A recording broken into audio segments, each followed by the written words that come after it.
பேரவைத் தலைவர்களே, எதிர்க்கட்சி தலைவரை பேச அனுமதித்து விட்டீர்கள்.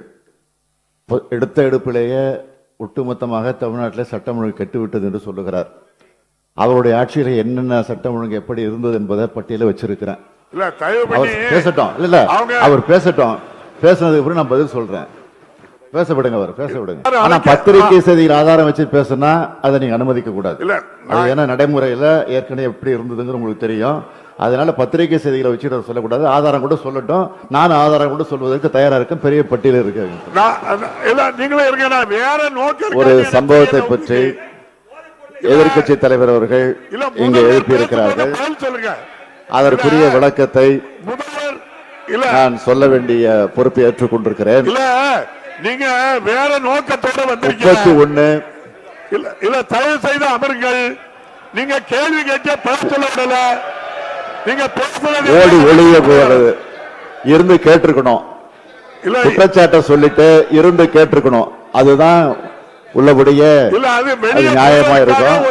அதனால நான் சொன்னேன், நான் ஓடி ஒளிய தயாரா இல்லைன்னு நான் சொன்னேன். பதில் சொல்வதற்கு தயாரா இருக்கிறேன்னு சொன்னேன்.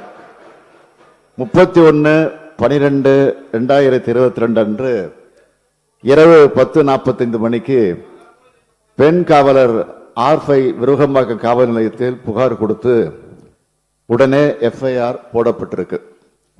இந்திய தண்டனை சட்ட பிரிவு 353, 354 மற்றும் தமிழ்நாடு பெண்கள் வன்கொடுமை தடுப்பு சட்டம் பிரிவு 4 கீழும் பதிவு செய்யப்பட்ட அந்த வழக்கு புலன் விசாரணைக்கு எடுத்துக் கொள்ளப்பட்டது. காவல் ஆய்வாளர் சம்பவ இடத்தில் இருந்த காவலர்கள் மற்றும் சாட்சியங்கள் விசாரணை செஞ்சு CCTV காட்சிகளும் கைப்பற்றப்பட்டன. இதனைத் தொடர்ந்து அச்சம்பவத்தில் ஈடுபட்ட பிரவீன்குமார், ஏகாம்பரம் ஆகியோர் 3/1/2023 இரவு 10 மணிக்கு கைது செய்யப்பட்டு அடுத்த நாள் 4/1/2023 காலையே நீதிமன்ற காவலுக்கு அனுப்பப்பட்டனர்.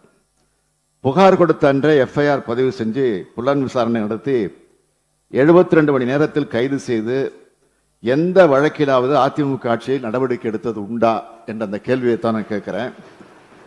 SP அந்தஸ்தில் உள்ள ஒரு பெண் போலீஸ் அதிகாரிகள் இருவரையே இது மாதிரியான புகார் அலைகழித்த ஆட்சி தானே அதிமுக ஆட்சி. ஆகவே இந்த அரசை பொறுத்த மட்டும் பெண்களுக்கு எதிராக, பெண் காவலர்களுக்கு எதிராக இது போன்ற குற்றங்களில் ஈடுபடுவோர் யாராக இருந்தாலும் கடுமையாக நடவடிக்கை எடுக்கப்படும் என்பதை நான் தெரிவித்துக் கொள்கிறேன். அவர் தொடக்கத்தில் சொன்னார், ஒட்டுமொத்தமா தினந்தோறும் நடந்துகிட்டு இருக்கு, தினந்தோறும் வழிபறி கொலை எல்லாம் நடந்துகிட்டு இருக்குன்னு. நான் அவங்க லட்சணத்தை சொல்றேன்.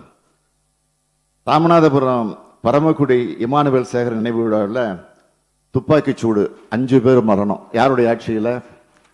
தேவர் ஜெயந்தி விழாவில் மதுரையில் வெடிகுண்டு வீச்சு 4 பேர் சாவு. சிவகங்கை திருப்பாச்சி உதவி ஆய்வாளர் ஆன்மீன் கதன் படுகொலை 2012 செய்யப்பட்டுச்சு. கன்னியாகுமரி உதவி ஆய்வாளர் வில்சன் துப்பாக்கி சூட்டில் கொல்லப்பட்டது.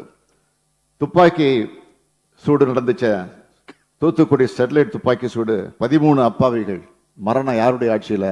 உங்க ஆட்சியில் தானே. கூடங்குளம் போராட்டம் நடத்திய மக்கள் மீது காவல்துறை தடியடி நடத்தியது. பொதுமக்கள் ஐஜியை தரையில் இழுத்து சென்றது. அவரை கை துப்பாக்கி காணாமல் போனது. பொள்ளாச்சி சம்பவம் ஒன்று போதாத உங்க ஆட்சியில். வன்னியர் சங்க மாநாட்டில் தொடர்ந்து எழுந்த சட்டம் ஒழுங்கு பிரச்சனையில் 100 வாகனங்கள் எரிச்சது, 1000 வாகனங்கள் உடைச்சது உங்க ஆட்சியில தான்.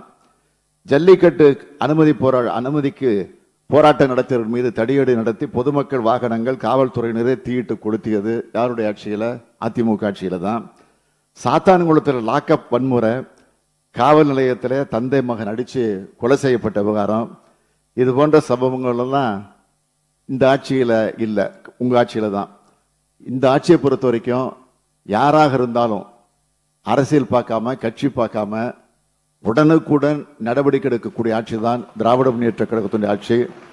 எனவே எதிர்க்கட்சி தலைவர் சொல்லிய அவருடைய குற்றச்சாட்டுக்கு இதுவே பதிலாக நான் சொல்லி அமைகிறேன்.